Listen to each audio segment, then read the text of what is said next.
तो हाल ही में बात करेंगे कंचनजंगा एक्सप्रेस में हुई दुर्घटना की, जो कि कंचनजंगा एक्सप्रेस को पीछे से एक गुड्स कैरिंग ट्रेन ने मालगाड़ी ने धक्के लगा दिया था। ये बात जब कंचन सियालदह तक जाता है तो ये जो ट्रेन है ये New Jalpaiguri station, North Bengal का जो न्यू जलपाईगुड़ी स्टेशन है, इसमें से सुबह को छोड़ता है 7:50 के करीब। उस दिन बारिश के दिन सुबह से बारिश हो रहा था, वज्रपात भी हो रहा था। सुबह के करीब 7:30 से 8 बजे के बीच मैं बैठा था। ये जो एक्सीडेंट का प्लेस है वो मेरे यहाँ से करीब 7 किलोमीटर दूर होगा। तो यहाँ से 7:50 में जब कंचनजंगा एक्सप्रेस छोड़ता है,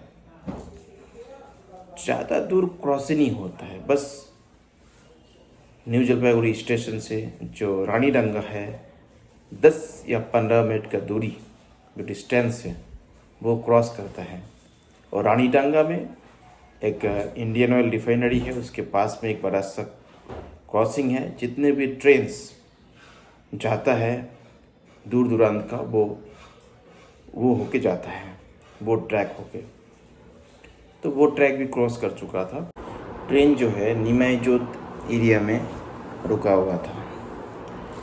तो किसी के सोर्स के मुताबिक जो कंचनजंगा ट्रेन है वो निमाईजोत एरिया में स्लो हो गया था, वो इधर का कंडीशन की वजह से, वज्रपात और बारिश की वजह से।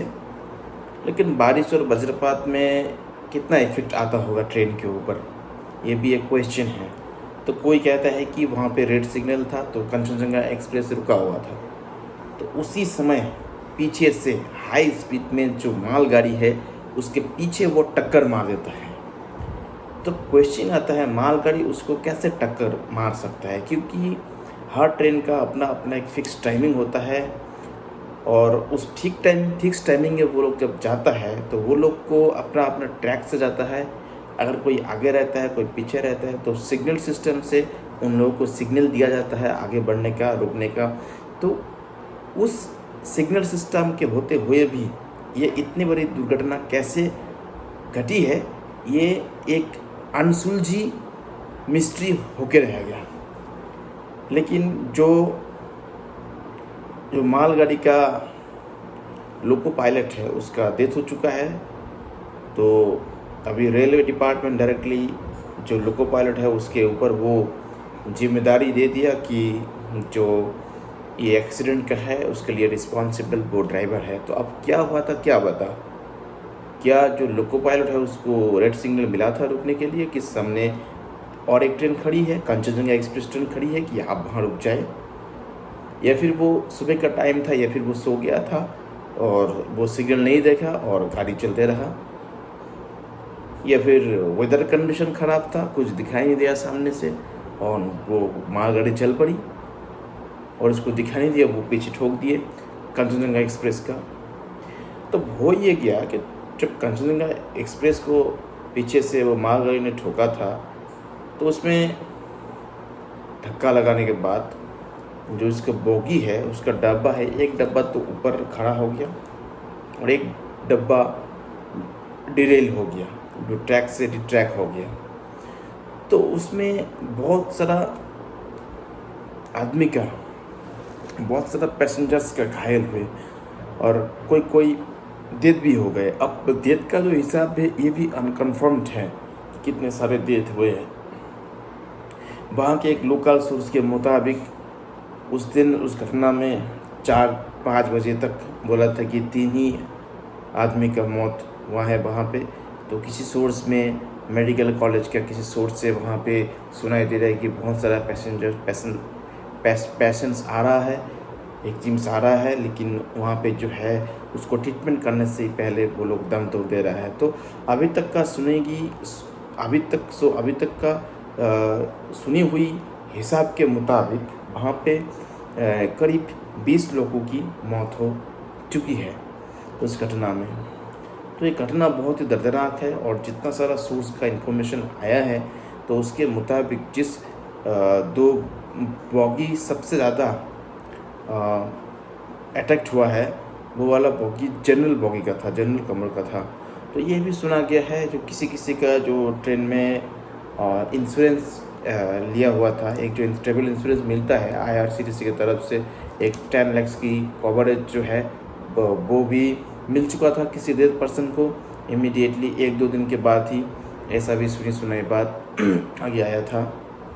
लेकिन सबसे बड़ी बात ये है कि ऐसे अगर रेलवे डिपार्टमेंट काम करेगी, ऐसे लापरवाही करेगी तो फ्यूचर में ऐसे दुर्घटना और हो जाएंगे। तो इसको रोकने के लिए ज़रूर रेलवे को एक सख्त से सख्त करीब एक स्टेप लेना बहुत ही ज़रूरी है, क्योंकि यहाँ पे बहुत सारे लोगों का मामला है, बहुत सारे गाड़ियों का मामला है और रेलवे डिपार्टमेंट में इतने सारे इंजीनियर्स हैं और जो सिग्नल सिस्टम वहाँ पे मैनेज करते इतने सारे लोग हैं, तो उसके हिसाब से वो लोग को वहाँ पे और भी स्किल्ड पर्सन को अप्लाई करनी चाहिए। इससे पहले की अगर हम बात करें तो इससे पहले उड़ीसा में इससे पहले एक बड़ा ट्रेन एक्सीडेंट हुआ था जो कोरोमंडल एक्सप्रेस का हुआ था इससे पहले। तो ऐसे दुर्घटनाएं होती रहती, तो हम कैसे भरोसा करें कि रेलवे डिपार्टमेंट हमें सिक्योरिटी दे सकता है जब ट्रेन जा रहा हो। अगर ट्रेन क्रॉसिंग जो नॉर्मली होता है, जब कोई ट्रेन क्रॉसिंग करता है तो दोनों तरफ से वो क्रॉसिंग बंद कर दिया जाता है, तब लोग उसमें से क्रॉसिंग होता है। अब अगर सिग्नल सिस्टम का प्रॉब्लम हो गया तो क्या पता कि सिग्नल ही नहीं मिला हो वो वाला ट्रैकमैन को और वो जो बंद करने वाला जो सिस्टम है उसका गेट को उतराया नहीं हो, लेकिन ट्रेन आते रहा हो, इसको कोई सिग्नल ही नहीं मिला हो और वो ट्रेन गेट बंद नहीं किया हो, ओपन किया हो, तो लोग तो क्रॉसिंग करते जाएगा, क्रॉसिंग से दुर्घटना तो घटेगी ऐसे। तो क्या आप बताइए क्या गारंटी है इसमें कि जब हम ट्रेन ना आ रहा हो, गेट ऊपर उठा हुआ हो, हम लोग क्रॉसिंग कर रहे हैं और ट्रेन ना आए, कोई गारंटी है? फिर तो गेट नीचे भी ऊपर भी रहे तो नीचे भी रहे तो, या फिर भी गेट अगर ऊपर भी रहे तो ट्रेन आ भी सकता है अचानक, है कि नहीं? तो दोस्तों ये बहुत दुखद घटना हुआ है। तो इसमें से जितने सारे परिवार की क्षतिग्रस्त हुआ है उन सबको समवेदना आ रही है मेरी तरफ से।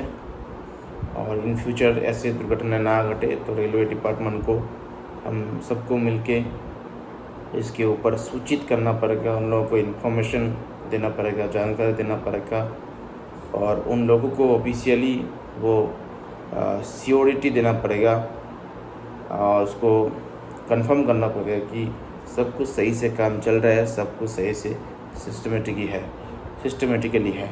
तो ऐसे वीडियो देखने के लिए मेरे साथ जुड़े रहिए और विप्लव रॉक चैनल को सब्सक्राइब करते रहिए। नमस्ते, थैंक यू।